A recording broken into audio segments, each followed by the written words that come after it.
Zephro, the most powerful emanator of destruction in Honkai Star Rail. If you watched my Lord Ravager video, then you already know where I'm going with this, because I briefly touched on this theory in that video, but I want to expand on it because I think it's an interesting theory, and I actually think it has a lot of merit. And not only does this theory include the identity and the backstory of Zephro, but I actually think I can explain why Acheron, somebody that shouldn't be an emanator of nihility, can actually be an emanator of nihility, since nihility doesn't interact with anything, so it kind of contradicts the entire point of what an emanator actually is.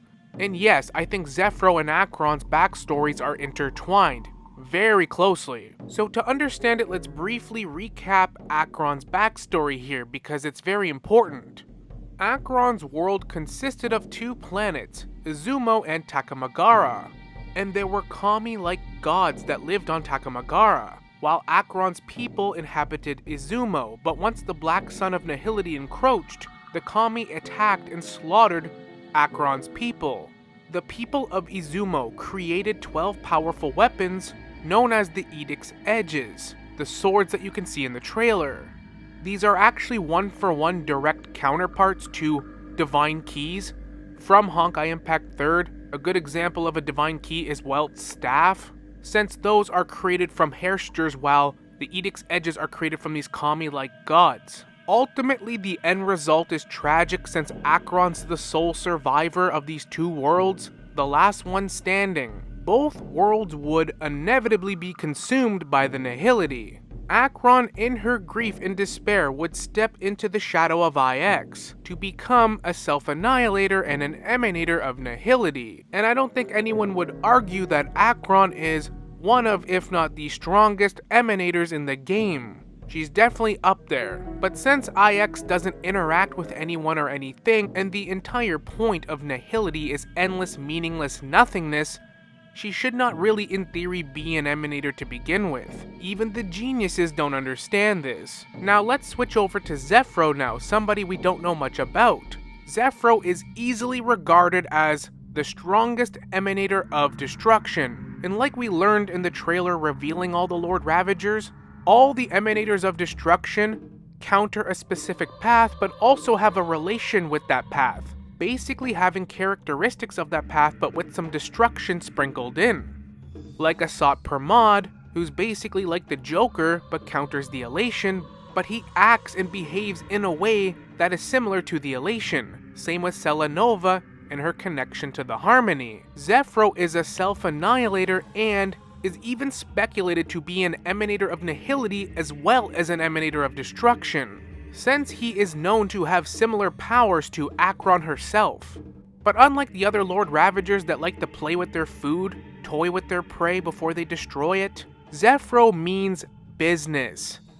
Despite being the most fearsome and strongest emanator, it is widely known throughout the cosmos that running into Zephro is a blessing of all the Lord Ravagers because he kills you quickly. For all you Game of Thrones fans, basically all the other Lord Ravagers are Ramsay Bolton torturing Theon Greyjoy. Zephro at least just cuts your head off clean, like he doesn't waste any time. This guy destroys multiple planets at once.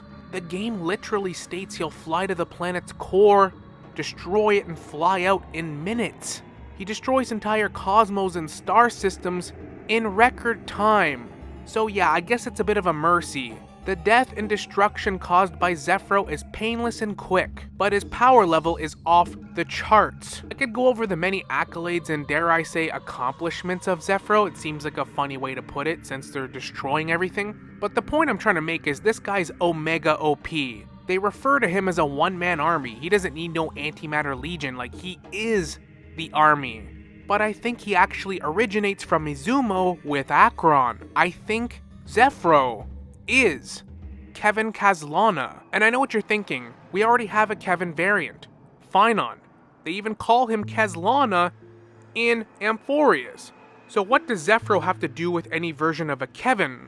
Well, actually, the first piece of evidence that actually hints towards this is Welt's conversation with Acheron and Penacony. Miss Acheron, now it's my turn to share a story with you. And yet, you stand here right now. Which also means that man failed. Because people must always move towards the future. Even if human weaknesses make them pause when they truly cannot move forward, humanity will eventually seek a way to save itself. He was the sun chaser of legend, soaring towards the sky and embracing his final victory. He ascended to heights uncharted, only to come face to face with the sun, a place not visited by anyone before. His wings would melt because of it, only for him to fall into the sea. And after that, countless others would surpass him, soaring to even greater heights. The universe has innumerable similar, yet different worlds. In these worlds, there are innumerable people who look alike, yet don't. Even if not completely similar. The story you just told, it overlaps with my past. And within that abyssal dream, I ended that man's life. Alone. So time and time again, generation after generation, the birds spread their wings and took to the sky, attempting to touch its ceiling. All because the sun was there. Then, what if the last bird finally soars into the sky, only to realize that the end of the light is not the sun, but darkness?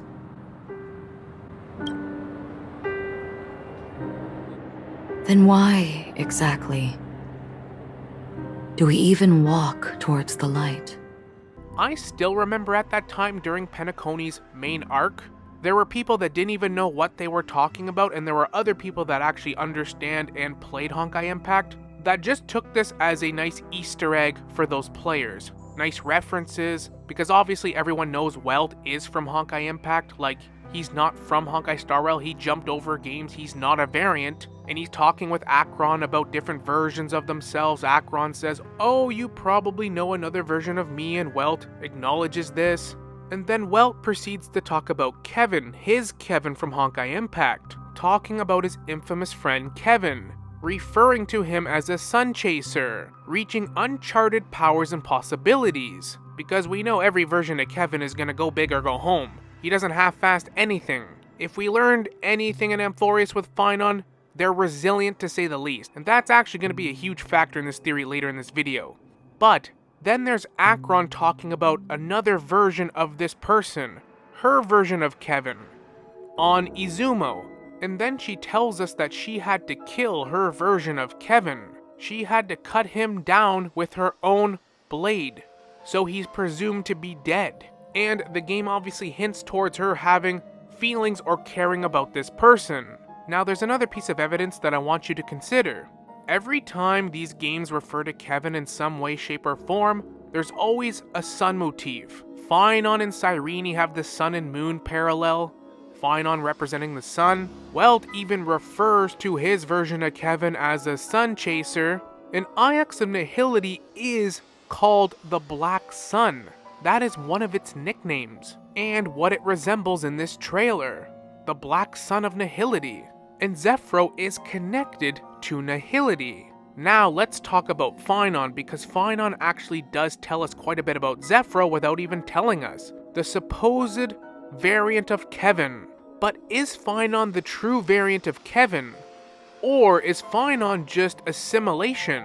We know for a fact now that Irontomb is a computer. It is a lost scepter from Rupert II, simulating these doomsday scenarios with a madman Lygus operating it. In the more literal term, I don't think Phainon's a real being or person. I guess it could be sort of a gray area whether Phainon's considered a real being or not. He's technically a simulation within a computer, but I guess they are real because they exist. You can interact with them.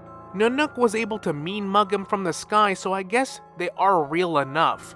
But they're not real in the same way that the characters outside Amphorius are. They are still in a simulation and part of the simulation and testing program of Irontomb, the Scepter.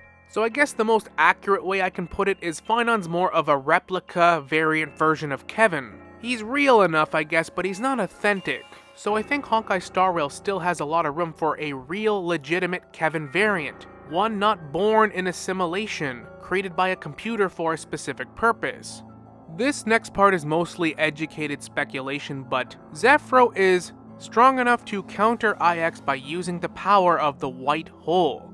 Instead of a black hole, he has white light. The game states that Zephro dove straight into the infinite void of IX and its endless nothingness. He dove in headfirst, while anyone else in the universe basically trembles at this idea. Even the other self-annihilators, the only other person that's had the resolve to do this is Acheron that we know of. So Zephro's able to be an emanator of destruction and yet simultaneously be a self-annihilator, and is heavily speculated due to his powers and connection to nihility to be almost a dual emanator. We also know this can have merit because Selenova was born from an emanator of the harmony, directly from one of the harmonic strings. So this is already something that exists in the game. She can also hear the pleas of harmony. Basically, any struggling planets that call out to the harmony in the family, these wavelengths that only harmony can pick up, Selenova can also answer these calls. These struggling planets that call out for harmony and Selenova answers the call, they ain't getting harmony. But for Zephro to be an emanator of nihility as well is perfectly plausible. Actually, it's already pretty much proven that he does have at least significant powers of nihility. There's undeniable proof. But that's what's interesting, because Pathstriders can draw Eon's power, draw from that path, but emanators are handpicked by the Eons. They're singled out, selected. Basically the chosen ones. If IX doesn't do that, it's not how it operates, then I think the rules for being an emanator of IX is a bit different. It's the opposite. Because IX is so terrifying, it's the endless void of despair and nothingness. Only crazy people would actually want to be an emanator of nihility, dive into the endless shadow. And we only know two people that have ever done that. Acheron and Zephro. They're the only two. And if Zephro was a killed version of Kevin on planet Izumo by Acheron herself, making him the perfect blend of nihility, death, destruction, all mixed together to create the most powerful of all the Lord Ravagers. And just look at Zephro's design. He's in a black cloak, he's got a sword, Acheron's got a sword, it's kind of like he has his own Edict's Edge. And look at the Flame Reaver, look at Phainon. There is very few people in all Hoyoverse games crazy enough to dive into the shadow of IX. Phainon basically proved in Amphorius he'll do anything, and I mean anything, to prevent Irontomb from winning. He's willing to torture himself for 33 million plus cycles, all that last 1,000 plus years, just to hold Lygus prisoner. He was created in the simulation and somehow hijacked the simulation. Phainon is a madman. I myself like to believe that I could have done that too, 33 million cycles, but I'm not kidding myself. I would have given up like after like 150 at least, if I even got that far. I would have been like, yeah, I'm cooked. There's no end to this, I'm out. Phainon's entire journey collecting core flame after core flame just proves how resilient Kevin is. And this is just a simulated version. And wouldn't you know it, even this Kevin gained the gaze of Nanook, Phainon's self that travels between cycles. A mysterious black-cloaked individual holding a sword that actually looks similar to Zephro's sword, to be honest with you. I mean, this can't be a coincidence. They look similar, all the things I've mentioned, and wouldn't you know it, the cherry on top. Who's there to fight Phainon when confronting Nanook and Irontomb? Out of all the Lord Ravagers you could have picked, it's him. Zephro. Phainon's fighting what I believe to be himself. What a crazy duality and foreshadowing that would be. I mean, Irontomb's a perfect destruction, all-knowing, calculating computer, right? Well, I guess not perfect, 99%, you know what I mean? He knows all the Lord Ravagers. This can't be a random coincidence. Irontomb could have created Phainon based off Zephro, making this whole encounter hilarious foreshadowing. And that's not even considering the actual Lord Ravager trailer. We know Acheron's home world now is abandoned with no life, it's a ruined world. And they show that Acheron's actually hunting down and investigating Zephro, because Zephro, like we talked about, he doesn't mess around, he's a threat, he's destroying everything in his path. Acheron's probably one of the few people in the entire cosmos that can go pound for pound and actually confront him. And they actually show that she's investigating this in the trailer. And why would they show Acheron's home world? Maybe they're not showing Acheron's homeworld. Maybe they're showing Zephro's homeworld, which just happens to be Acheron's homeworld as well. Acheron actually investigating Zephro, them being both self-annihilators and the epitome of hitting rock bottom, both people that dove headfirst into the shadow of IX. In my opinion, I think it would put so much more meaning if Acheron wasn't just investigating a Lord Ravager, but her old friend, somebody she cared about, somebody she even potentially loved, a person she had to kill by her own blade, probably from being corrupted by the Nihility and the Kame gods that attacked after her homeworld was slaughtered. It would make her and Zephro's story really intertwined in a very tragic way. Acheron going down a pretty dark and tragic path, still able to be content and try to make a difference for the good. Whereas Kevin didn't quite die, but became the ultimate personification of nihility and destruction, utter tragedy and trauma, but, like we learned in Amphorius, from that version of Kevin, they're resilient, they refuse to quit and give up. And their unwavering resolve can sometimes be their own demise. Hence why Zephro, or Kevin, was able to become an emanator of destruction, thus making Zephro the true export variant version of Kevin in Honkai Star Rail. For me personally, I just think this would add so much and be such a brilliant foreshadow without anyone knowing. Between Acheron and Welt on Penacony, everyone just thinking it's some cool Honkai Impact Easter egg sprinkled in. The ton of foreshadowing with the Flame Reaver, Zephro, fighting Phainon, all the sun motifs between all three Kevins, the references, Zephro's literal design even, his power level, his resolve. And I mean, they even show Acheron's homeworld in ruins in the Lord Ravager trailer. And why would Acheron even be tracking Zephro to begin with if none of this is true? It just adds no weight to that story. She could be tracking any of the Lord Ravagers, because they're all doing the same shit. I guess she does have a stronger connection to the Nihility, so I guess that makes sense, but regardless, that's my theory. I thought it was very interesting, and this theory was actually brought to my attention by one of your comments on my post, which I really appreciate, and I love engaging with you guys on these interesting topics. That's why I'm always saying at the end of each video, leave a comment. Let me know your thoughts, because I do read them. So I just wanted to say thank you for always interacting with me on these topics, because the whole point of making theories is to speculate and have fun on potential storylines for the game. I really do believe that this theory and this whole plot line has a very good chance to be legitimate. Something that's going to be years in the making, since I don't think Zephro's going to appear anytime soon. He's the strongest of the Lord Ravagers. And I mean, if he's a true Kevin variant, like the legit Kevin variant of Honkai Star Rail, they're going to save him for more endgame stuff. Or later in the game's lifespan for sure. But even the theories that don't have as much merit, it's still fun to speculate, because these games have so many characters, storylines, theories and backstories and possibilities. And there's so much mystery. Just look at March 7th right now and the new chapter of Amphorius coming up, and what we got going on in Amphorius right now. But on that note, thank you so much for watching. I really do hope you enjoyed the video. Let me know your thoughts in the comments. And as always, we will see you all in the next one. Later.